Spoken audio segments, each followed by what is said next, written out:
Hey there, welcome to the Jewish Adulting Podcast. Thank you for joining me today on your adulting journey. Before we get started, can you do me a quick favor? Can you hit the like and subscribe button on whatever platform you're listening to this?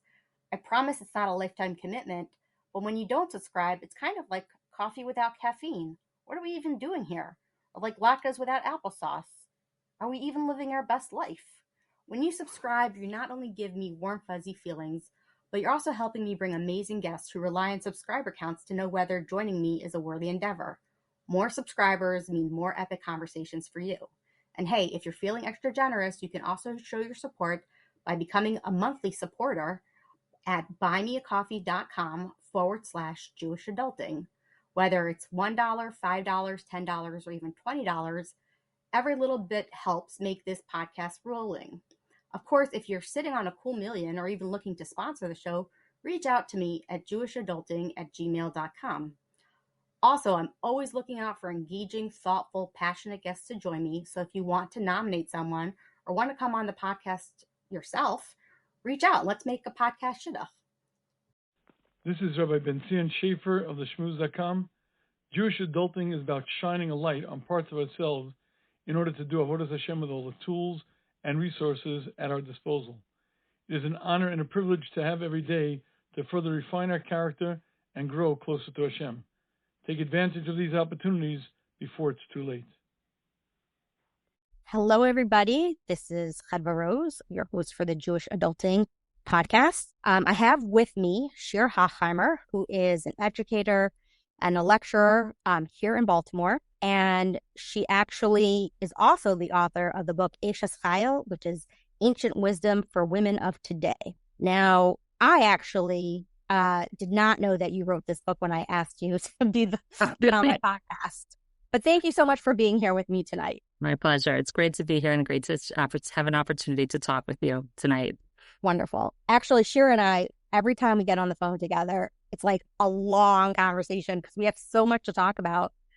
We have like a lot of similar interests, and I don't know. I just enjoy talking to you. So, I hope we can continue even if it's not on a podcast. Right. Well, people should hopefully see that chemistry.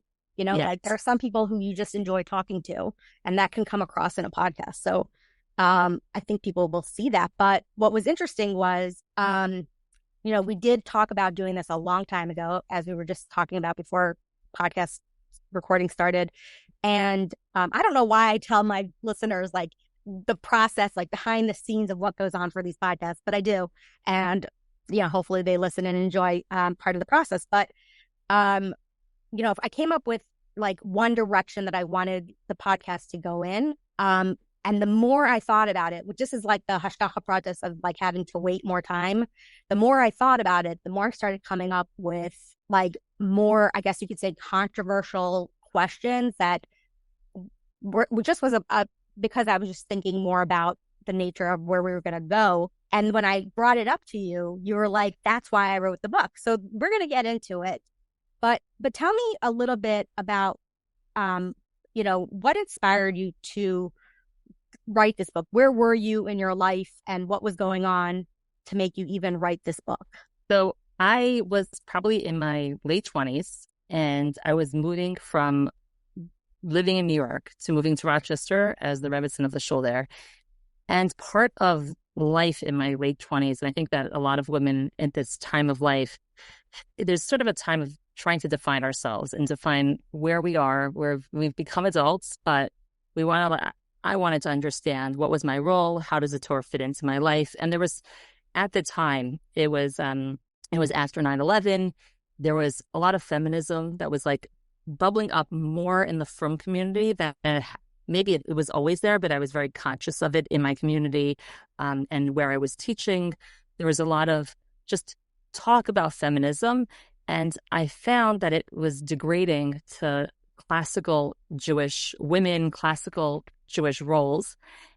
And on the other hand, there was also this movement of passivity where women were almost making themselves into shmatas. There was a focus on sneas that sort of erased women. And that was the beginning of that. And so those two polar opposites, I think they were in reaction to each other. And I wanted to know, what's the Torah have to say about this? And I'm not Adel. I'm not demure.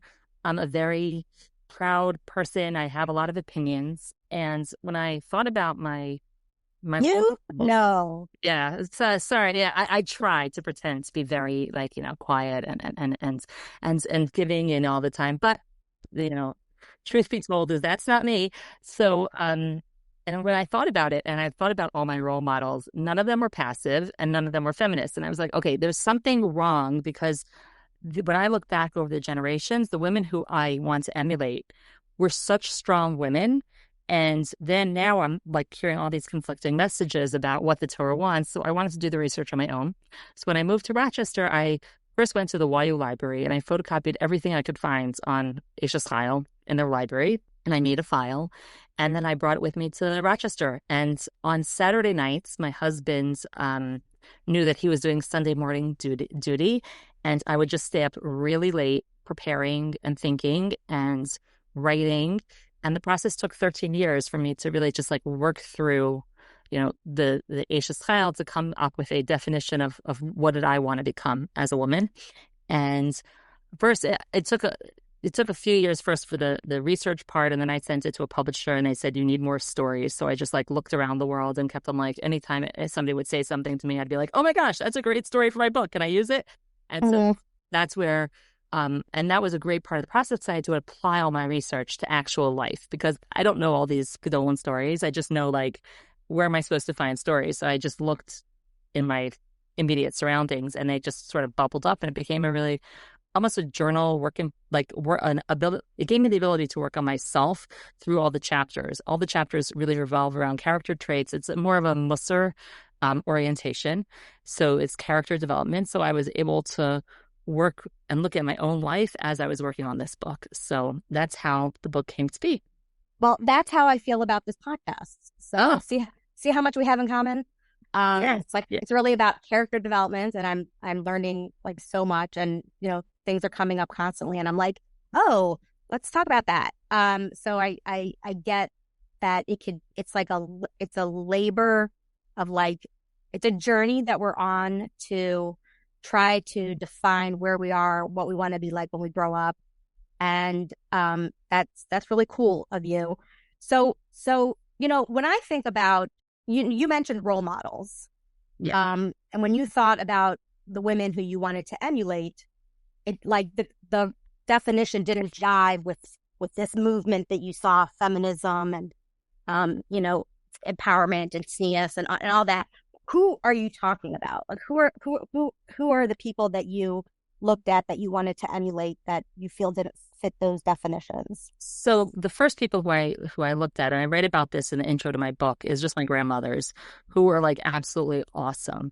And people have told me that when they read the introduction to the first chapter, which is just like basically my homage to my grandmothers and what they accomplished in their life, that it's very powerful for them. So one of my grandmothers moved here from Israel. When she lived in Israel, she was there before World War II, and her parents were divorced. And she said that there were, I mean, this wasn't in the book, but I guess people are going to find out my family's secrets, is that when the Haganah wanted to smuggle in weapons, she would like make beach parties on the beach for the British soldiers so that they would be distracted for the weapons to be smuggled in. And then she came to America to visit family with her father, and she got stuck here. And while she was here, she was like a very shy girl, but then they needed to raise money for Israel because there was a war coming. So she started going around the country speaking.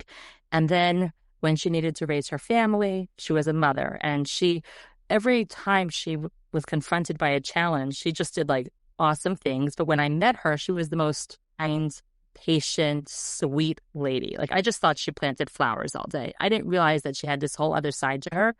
And when I was an adult, I asked her, when I was getting married, I said, what's your advice? And she looked at me with a twinkle in her eye and she said, reinvent yourself every decade. And that's been sort of my motto, just to there's no stagnation.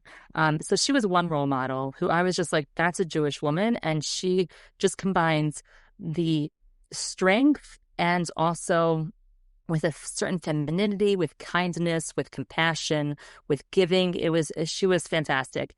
And my other grandmother was a Holocaust survivor who, with sheer will, made sure her children were Jewish and would value Judaism and Yiddishkeit. Just like she was like, had this, she was a bubby, and she cooked, and she made knedlach, and she was a stay-at-home mother, and she ran her home, and she just had a certain presence that was so powerful. And she would tell us stories about her grandmother, who, not her grandmother, actually, my grandfather's grandmother, who she knew, who was like this short woman and had a very tall, very prominent husband, and how she, like the two of them were regal and how they helped the community. And so I realized I have really this legacy going back for generations of strong women. So that they were all living such Jewish lives and Torah-based lives that I knew that there had to be more there than what was the modern approximation of what was going on. So those are my real the windows into the past that really got me thinking about, is what we're saying about Jewish women actually a reality? Okay. So first of all, sounds like you have an awesome family tree. So thanks for disclosing your the skeletons in your closet. Yeah. They're very interesting, as usual, per usual. So I guess, when I think about Eishes Chayil, what I think about is the quintessentially perfect woman of valor. I think of somebody who has her act together, who doesn't forget to pick up her kids from yeshiva, or Right. always has food in the fridge and always is supportive of everything her husband does, even when he's sticking his foot in his mouth at the Shabbos table. Like, there's just so much that seems unattainable. And to be completely honest, and again, make myself maybe seem not as put together as I pretend, Okay. not even a thing I pretend, is that I don't really look at like the imahos, which is like the quintessential, like, our imahos, they were tznius and they were in the home, but they supported their husbands and their missions, and they built Klal Yisrael, and look who they raised, and I just never really related to that. So like at some point, what is there a myth here that I'm not understanding? Is there something about is that like a childlike way of looking at Eishes Chayil as this like perfect blueprint of what a woman should be? Is that realistic? Is that something that So looking at it incorrectly? So I think that I'm not going to say it's incorrect, but I think that I would say it can be updated. So the Eishes Chayil, the Mefarshim, or most Mefarshim, don't take it as a description of an actual woman. They use it as a metaphor for Torah, a metaphor for Shabbos. It's a metaphor for many things. However, a metaphor always has to be based in something real. So the Torah, which is our most ideal, the most ideal infinite source of wisdom, is compared to a woman because a woman has these characteristics. I think that it shows what our potential can be, but I don't know that it is actually attainable. And I think that's an important distinction, is that in life, we all are going to be here, please God, for over 120 years. And so we're on a journey. If we could accomplish this by the time that we're 30, that would be kind of boring, and then we wouldn't need to be here anymore. So this is a roadmap. It's not a recipe book. I'd say it's a roadmap to where we could be. And I think that with our imahos in particular, when I was writing this book, once we delve into the challenges that the imahos faced and then how they dealt with them, for example, just Sarah Imenu, and how she went to Paro's house and how she dealt with that with faith, and how she dealt with Yishmael, and how she dealt with even the death of Yitzchak. This is why she's the imahos, because she's unattainable. This is not something that we could even ever hope to become. So it's okay. Like, that's like knowing that there's the star to shoot. What's the phrase? I know you might know it. Like, if you reach for the star, at least you're going to get off the ground. So I think like that's our North Star, and we aim for it, and that helps propel us to growth, as long as we're not perfectionists, right? If we're perfectionists, then I think that's where the problem comes, is that we want to be finished and perfect now. But I think it's a journey, and we have to like, recognize what are the components that we want to do, and then pick something from the Eishes Chayil. There's 22 psukim, like pick something and then just like work on that. And then by the time we're 120, will hopefully have gone through all 22, through all the character traits, but it's not something that can be done yesterday. Right. Does that sound, how does that make you not feel, but think? What are your, Well, what you're thinking?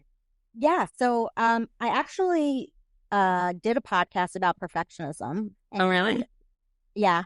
And I did it with a comedian. Like I did not pick a subject matter expert to do this. First of all, I don't even know, is there such a thing as a subject matter expert on perfectionism? I think all Jewish women are probably subject matter experts on perfectionism. Right. Sorry, but okay.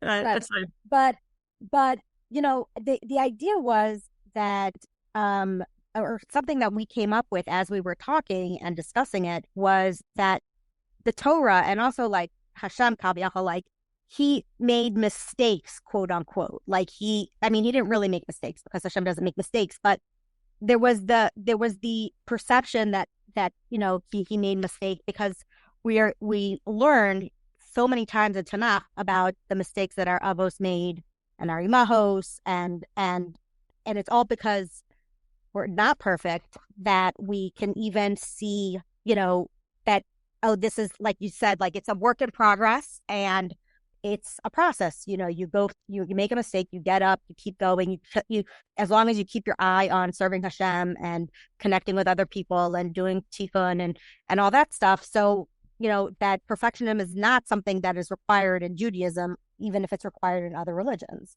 Right. So I think this is, So can I add to that, or you want to? Yeah, go ahead. Okay. So what, in my day job, I also teach so I'm an administrator in WITS, formerly Ma'alot, and I teach a class on Sefer Chinuch.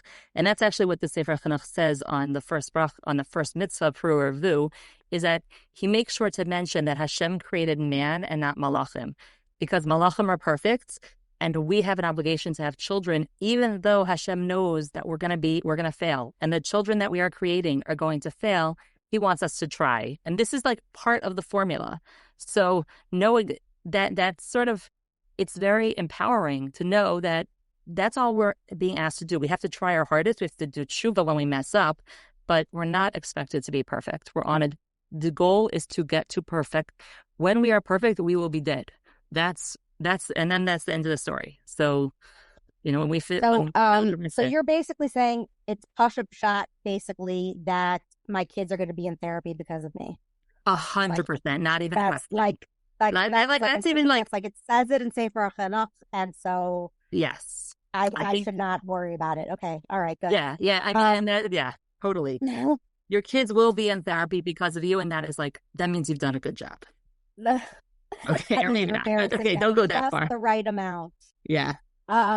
Right. So I think it's also important that you mentioned the concept of tznius, and I just did a podcast actually 2 days ago, I think, with Sarah Packer from Aish about tznius, and she was talking about how it's qualities of inner qualities that primarily make up the issue of modesty. Yeah. So I think what's really interesting is that there's modesty, which does not mean demure, quiet, shy, unfriendly, don't make eye contact. I mean, you even started saying like that's not your personality.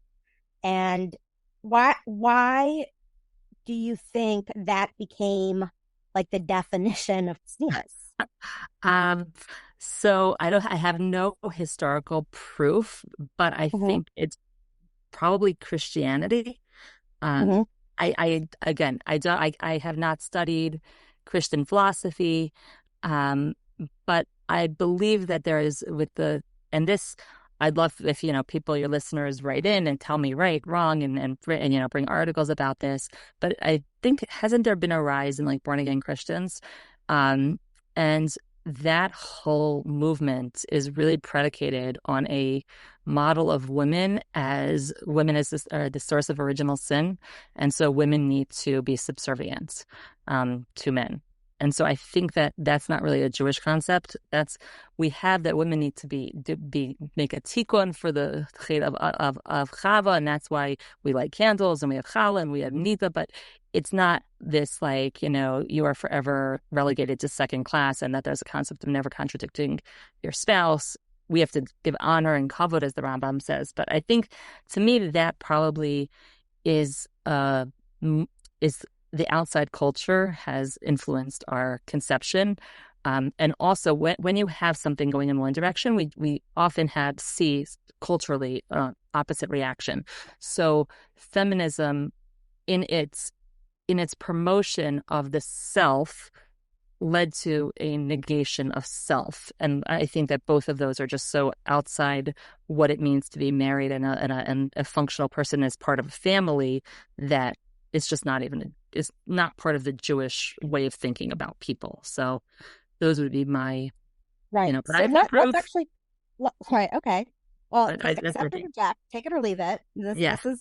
This is just her opinion, So let's talk about feminism for a minute, because obviously the feminist movement is usually impacted the world over, except for like parts of the Middle East where they can't show their faces and all that stuff. Well, let's not talk about them for a minute. Let's talk about democratic, for the most part, countries where feminism and Judaism differ, I guess you could say, because like when I was a little kid and we were learning about Eishes Chayil, we were learning about femininity and the power of a Jewish woman. Maybe it's because I went to Beis Yaakov, but there was a very strong emphasis on the power of a Jewish woman. And so whenever I would run into like non-Jews or secular Jews who would say, oh, Orthodox Judaism, women as secular second-class citizens, and I did not know what they were talking about, I would be like, who are you? You talking about Orthodoxy? Because it was so far from what I had learned, I didn't understand where that myth had been perpetrated. But and also something that you just mentioned that I think I would like to explore a little bit more is where it sort of collapsed in and of itself and actually created more problems for women than solutions for women. So what would you say about this notion that women in Judaism are a second-class citizen? Where is that? Where is this coming from? Why do people think that? Okay, so I think that there's two pieces to this. So I think like we have to define modern feminism. What is modern feminism? And then how did it impact to create second-class citizens? So I think modern feminism, again, I'm sure there are people who are very well researched on this and they can bring me articles and scholarship, etc. This is coming from my very much reading popular culture. So I can't tell you like this is just my impression, but if somebody has some research on this, then please share it with me.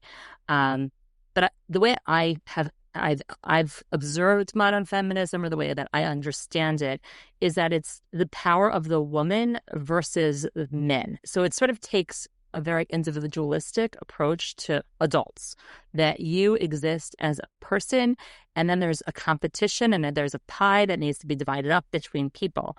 And I think the Jewish perspective is never about the individual. The individual exists within a group.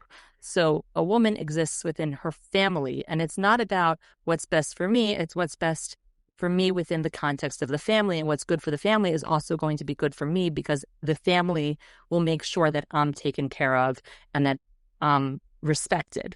And so that's the individual within the community, right? There's a Jewish individual, and then how is the community, the individual is meant to be in service of the community, but the community better watch out for the individuals. And so that's sort of more of how I think Jewish thought looks at people, as opposed to how do I make sure that I get the most out of life for myself, which I think is more feminism. Mm-hmm. So now how does that relate to second-class citizens? So if I'm looking at what do I get, and I have to make sure that I get the biggest piece of the pie. So then everybody, I need to be able to have what you have in order to be able to be equal or have equality. And I don't think that's that's not a Jewish value. I think the value is what's best for the family unit. And so then we sort of all contribute to the family to the best of our ability to build up Jewish homes and to build up the Jewish community, to build up, et cetera, et cetera. And then that's our growth process. But I also think that it would be dishonest to say that there aren't places where women aren't second-class citizens. Now, that might sound like, okay, don't fire me yet. But when men and boys and women and girls have bad midos, it becomes magnified and it's assumed that it reflects on all Jewish life. So when you have obnoxious teenage boys and they like sit in the women's section and a woman comes in and she feels awkward to tell them to leave, that's not second class citizen. That's just being obnoxious. And like, so I think the way that we can combat this notion of being second class citizens is, first of all, we all need to become perfect and have perfect character. Okay, done. Or that's really important. But I think like everybody needs to be focused on how can I not be selfish and self-absorbed. And when we act selfish and self-absorbed, somebody's going to become a second-class person. When we think about the good of the community, then we're all trying to help raise each other up and make sure the other person's taken care of, right? Like when we come into it, when we have a shul, if the women's section is falling apart, well, how come we don't have a chesed orientation that we look out for what does everybody need here, right? If it's like, I think, and the other way also, I think that if women are like, if they're talking outside of shul, which I'm sure never happens near shul, and it gets loud, well, that's also not a chesed orientation. So when in a perfect society, when everybody's thinking about how can I make the other person happy, how can I make the other person fulfilled, how can we grow, I think there's no question, right? We all are each making the best. Everybody's thinking about me, I'm thinking about you. There is no second class. When we start just thinking about ourselves, then second classes do arise. But I think that exists in every culture. So I think we need to just work on shalom bias, work on Musar, and then I think that the issue will be better handled. So I think that would be the solution, is to just give a lot of Musar classes for men and women. Okay, so I've been waiting this whole evening to get to this anecdote, which I think I mentioned to you when we first started talking, which is, so I think in an effort, correct me if I'm wrong, of course, everything I say is just my opinion and it's not based on any research because I don't pretend to be a subject matter expert.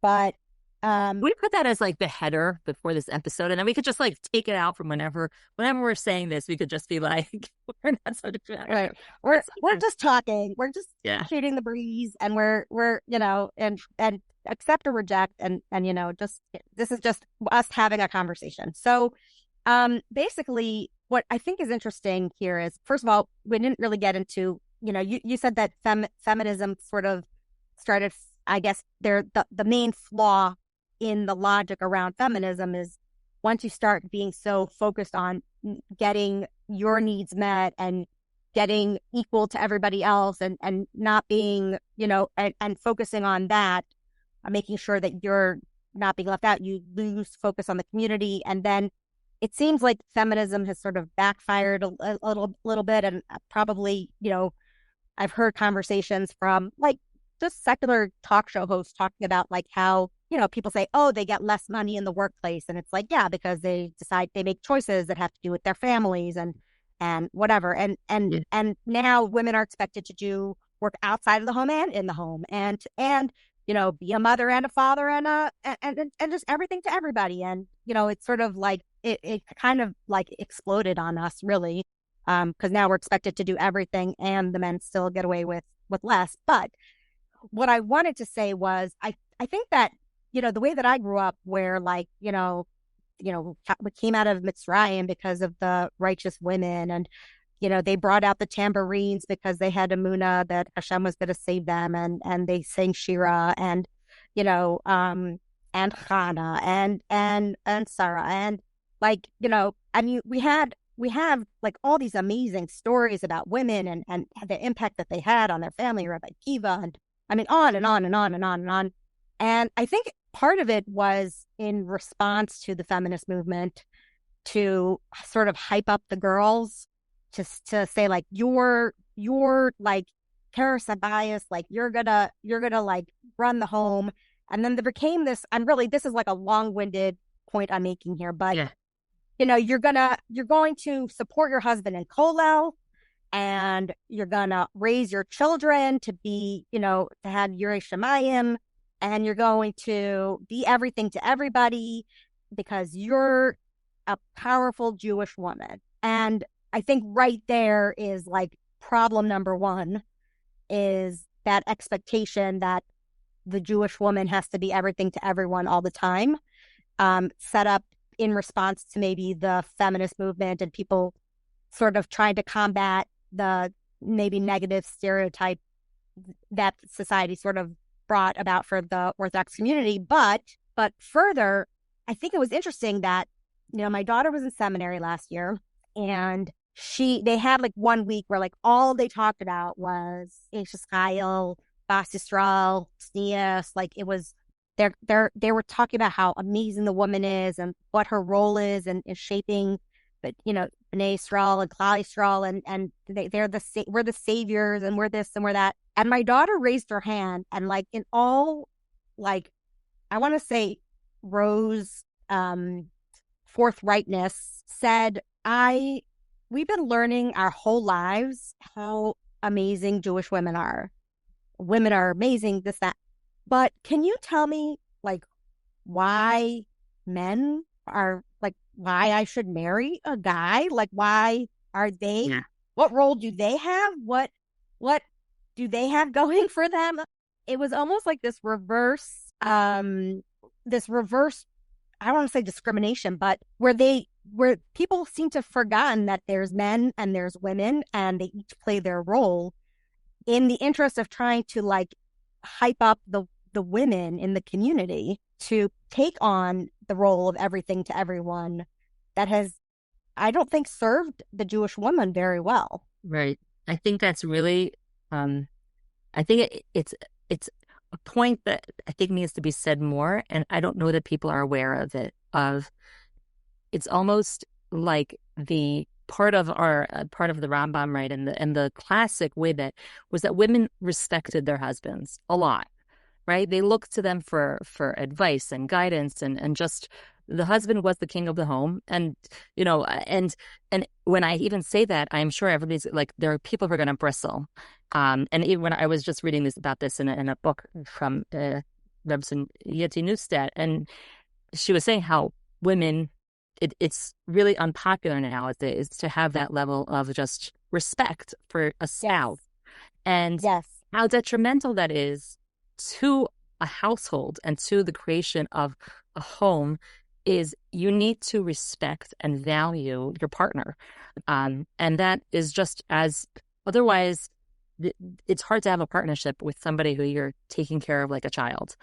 And I think that you're right. I think that for women, not idolizing, but having a sense of that this person is going to contribute to my life in such a positive way, and it's going to help me grow and help me become a better person, is so important. And I think that's something that is a really, it's a fascinating insight that needs to be shared and needs to be communicated, that the girls have heard. The girls know, well, they've heard that they're amazing, but then they also then have to sort of like not, they're also told, don't voice your opinions, talk like this, like, and it's sort of like, how do you're living in this I don't know, bifurcated is the word, but this world where you're amazing, but then also like keep your mouth shut, and that doesn't work. So I think that there needs to be an emphasis on respect.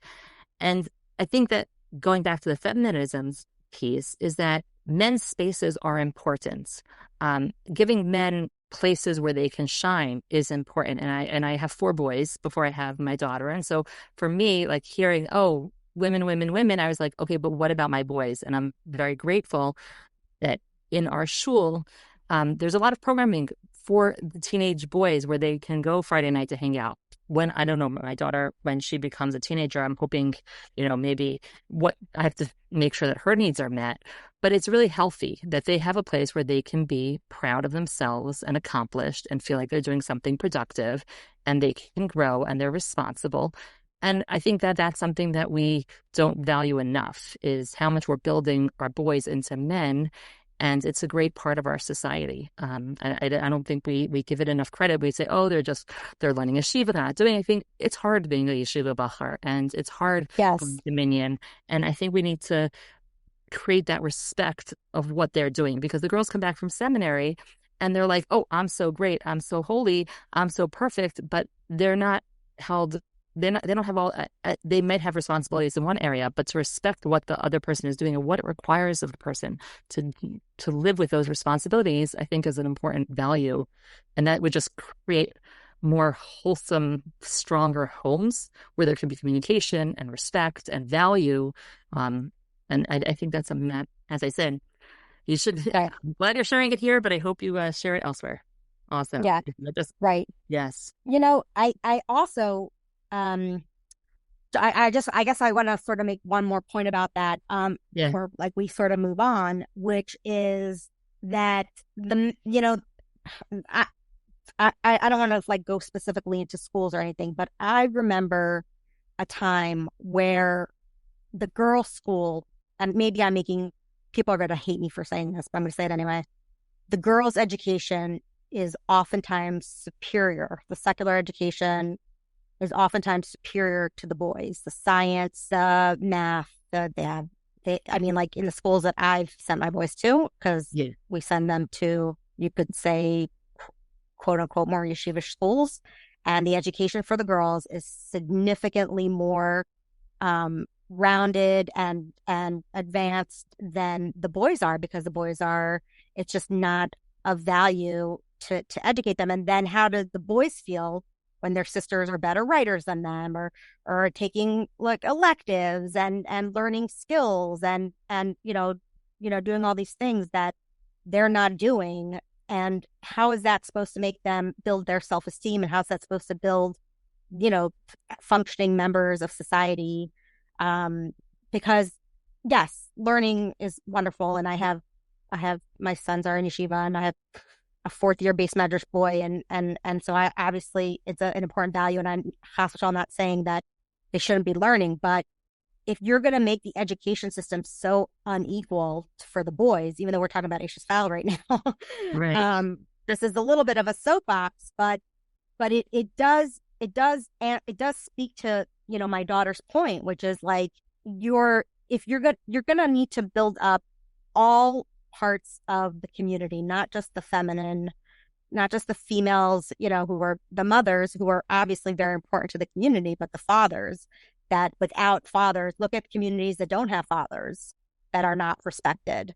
I don't want to get into like which communities those are, but there are communities that their fathers are it's almost expected that fathers will not be around, and what damage that causes to community. So if you're going to, I think the Jewish community needs to be very, very careful about hyping up one gender over another gender, that we basically need to have a little bit of equality that might actually, I would say men are second-class citizens at this point. I think in some parts of society they are, and so that might also be why there's a reaction to building up the men in the men and boys. Just like I'm wondering if the boys yeshivos and the men and the shuls recognize how little respect the world has and for men and boys, and so that's why they really, the men are putting in a lot of resources into the boys and into other men to create meaningful growth opportunities where the men can grow, and that's the most empowering thing, and setting expectations for them. And I think what that points to is then it's women's responsibility to grow the women's spaces where we help women grow, and everybody needs to take care of the family needs to take care of each other, but the men are doing a great job in terms of programming for men, in terms of programming for boys. Every year there's another high school opening up for a different niche of the community.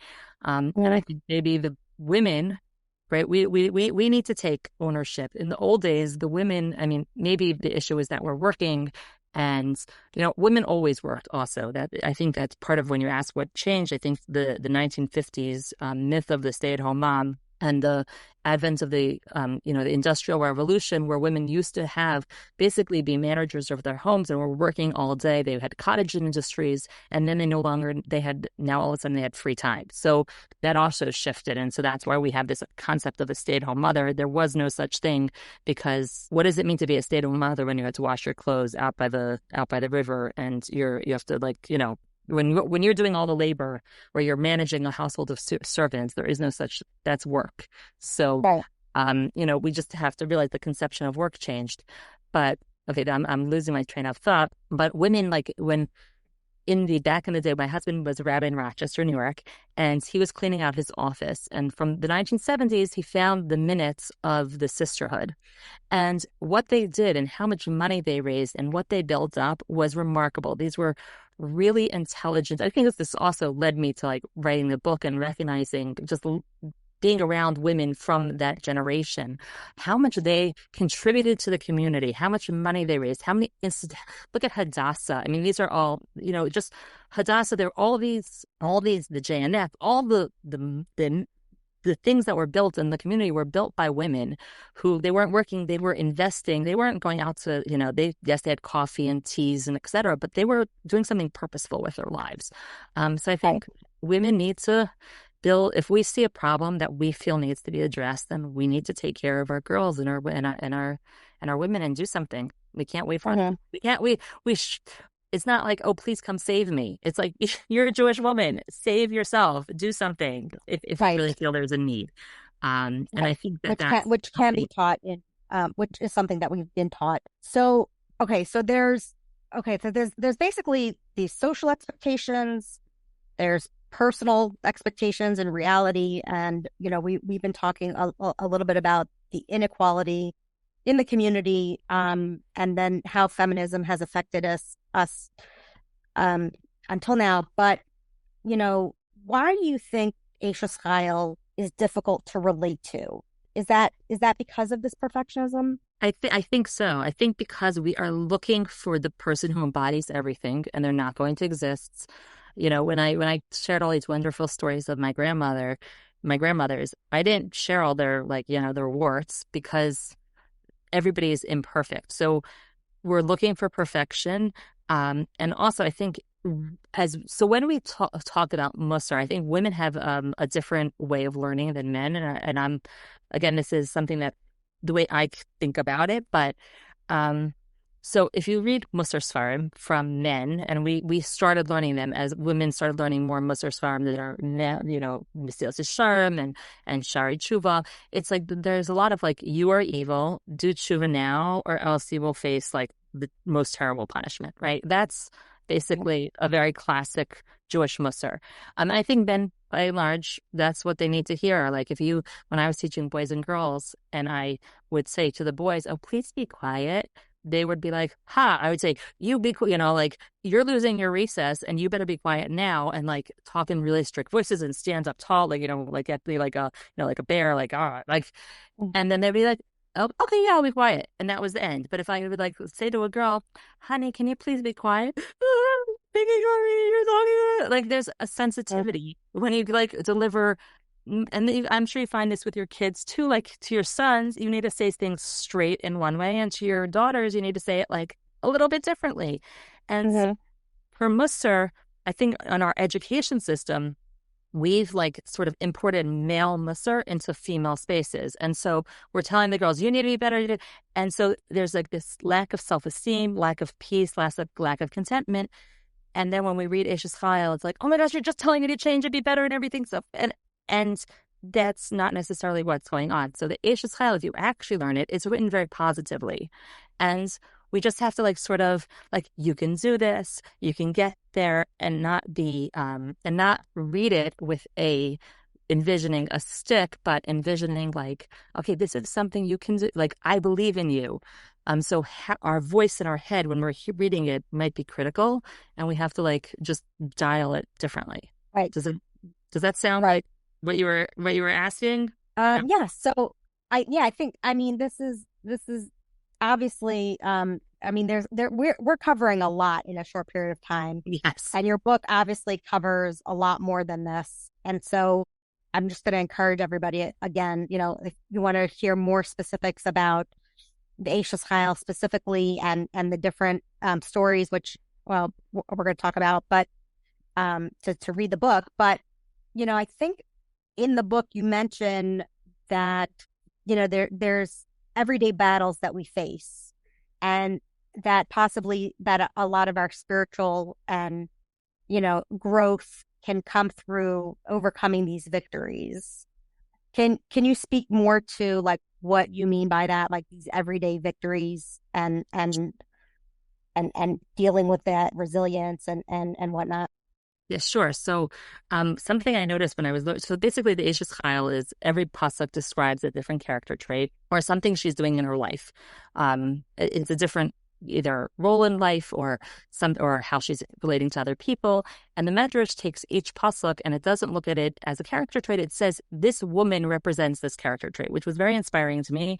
That no woman actually encompassed all of Eishes Chayil except maybe Rus, who Shlomo Melech was the one who was writing this. So it could be, that he was saying his mother or Sarah may have encompassed all of them. But aside from those, every woman can take one trait, but not all of them. But there was one woman who wasn't there, and that was Devorah. And I found that really fascinating. And I think the reason is because Devorah was unique. Devorah fought her battles. Everybody saw them. She literally fought a battle. She led a battle. But most people are not Devorah. You can only have one general of an army and everybody else is soldiers. And we oftentimes glamorize the general and we forget that it's awesome to just be a soldier. Rav Yaakov Weinberg explains that b'makom she'ein ish hishtadlu le'osh ish. It means that if there's already a leader there, we don't need to go try and boss other people around. We can just do our job in the context of where we are. And so all of us, the ideal is to try to become more whole in the world where we exist. And so let's say, what is my battle today? It is, I want to go and play a game on my phone, but I need to make dinner.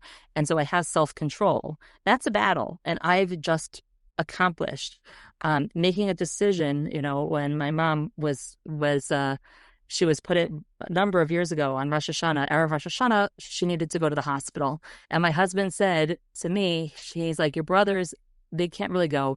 You go, I'll take care of the family all Rosh Hashanah by myself. And you don't worry about it, just go. That was my going and him saying go, that was like a battle. And I think we each, all day and every day, we face circumstances where we have choices and we make a choice. And if we say yes to the things that we know we should say yes to, those are our victories. And that makes us more whole and more perfect and more godlike. And that's what we're supposed to be doing here. So what advice would you give to women to sort of let's say get them started on this journey? One is to, acknowledge the victories, but if I was to begin learning Eishes Chayil or begin attempting, what would you say is a good place to start for today? What should my intention be, or what should I focus on to make sure that I'm, like you said, constantly growing and constantly there's this constant awareness. What would you advise? Okay, so I think that that's it. I think that as women, there's two things that we need to do. So the first is very practical, is to find 5 minutes, 2 minutes, 10 minutes to sit quietly and learn something, listen to something that is growth oriented, that is Torah based, because like a podcast,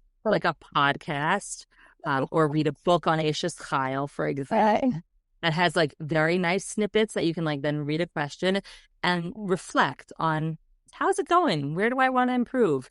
And I would say that's that should be a consistent part of our diet. And that's something that I think that's, that I forget who said that. They asked them, should I learn Musar?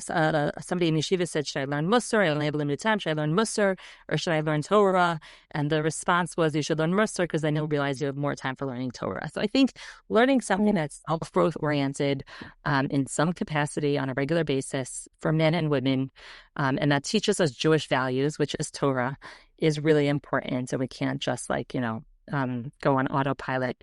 But I think also for women is we need to stay conscious of just staying whole and human. And this is advice that I give my students. And it was advice that I got when I was like their age, in seminary age, is that women are, and I think men might be, but women and more in particular are like sort of like a stool that has like a bunch of legs on it. And if one leg is gone, then the whole stool is wobbly. So we have to make sure that we like have a balanced diet. And what's the balanced diet?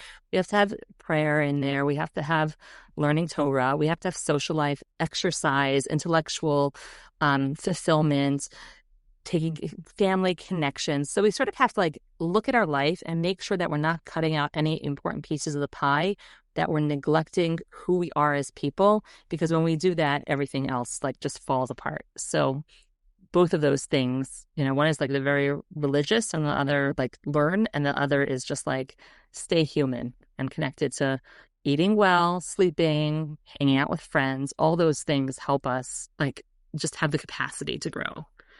Right. Well, I think that I had someone on my podcast. I think it was Malka Shaw, actually. We were talking about anti-Semitism and October 7th, and she used this phrase that keeps jumping into my head as we're talking.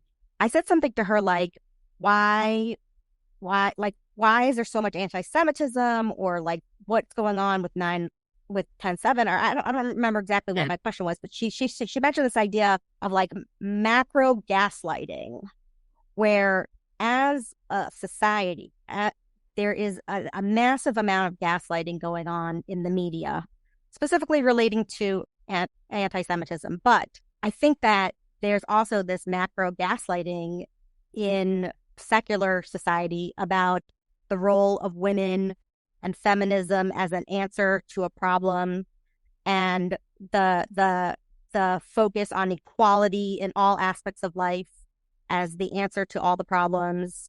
And I think that I can't help but think, because of this conversation, that perhaps we're looking at it, in a way that's less than helpful to us. Like, we think we're being so progressive and we have all this, we deserve what we deserve. Everyone deserves the same thing for everyone all the time. And we're actually sort of shooting ourselves in the foot with expectations and frustrations and putting down one group in the effort to rise another group up. Like, there's not really equality. I think this is such an interesting conversation, but I love how we started the podcast in regards to, that you don't have to be this like dish rag of a person to be considered an Eishes Chayil, to be considered a woman of valor. I think that listening to you talk, that it would be like Diane, it would be enough if every day you made some small, measurable thing that you would do to make sure you're still growing and you're still striving, and that you keep your eye on the prize, on the community, on your family, on Hashem, your connection to others, that we could really sort of transform the narrative around, the ideal modern Jewish woman, which is not necessarily something to strive for, it sounds like. Yeah, I think you're 100% right. I think this is like, it's almost like a maturity process. I don't know if you found this, but like a lot of adults, or not adults, but people who are older when this was going on, and this is like, there's a certain like energy that when we were in our early 20s and 30s, of like, okay, we need to change things. And then the older generations are like, okay, this is a problem. This is a problem. We're like, no, it's going to be better. It's going to be better. And then as we're getting older, we're like, oh, maybe it wasn't so great. I think it's a process of Right. of maturing and recognizing, hey, maybe they knew what they were talking about. And it reminds me of what it's quoted as Rabbi Yisrael Salam, but I don't think it's actually said by him. I don't know who said it. That when I was young, I wanted to change the community, the world, and then I wanted to change my city, and then I wanted to change my town, and I wanted to change my family. And I realized that as I got older, that I could only change myself. And then when I changed myself, I changed my family, I changed my community, I changed my city, I changed the world. So I think that what we're saying is that the feminism wanted to change the world, and everything just it's just all this focus on the self just fell apart. But if I just make myself into a whole person as I am right now, me and God, and just get better with and grow, then the whole world changes. And there's more equality, and there's more thoughtfulness, and there's more kindness in the world. And that's really where I need to start it. I need to just start on working on myself and changing myself, and then everything else will work out. And I think the macro gaslighting is a good way to put it, is we were told, no, fight for something. And really, we just need to focus on okay, let me just focus on making me whole. And yes, that's what we I love that. That's a great way to end the podcast. It's late. And this has been fantastic. Thank you so much. It was well worth the wait. Thank you so much for joining us. And we're going to put, I just want to mention that I'm going to put the link to your, if you buy the book directly from Shira, then you're going to get a discount if you use the link that we're going to put in the podcast notes. You could also buy the book at Feldheim or Amazon. Yeah. Really any place that major Jewish books are sold, you can buy the book. And, if you want to check it out, I think it'd be a very worthwhile, book to read and to learn. And thank you so much for being with me today. Thank you so much for having me. It's always fun to talk to you. And I hope we can get together for coffee off podcasts. And yes, one time. Keep the conversation going. Yes. Wonderful. Have a good night. Have a good night.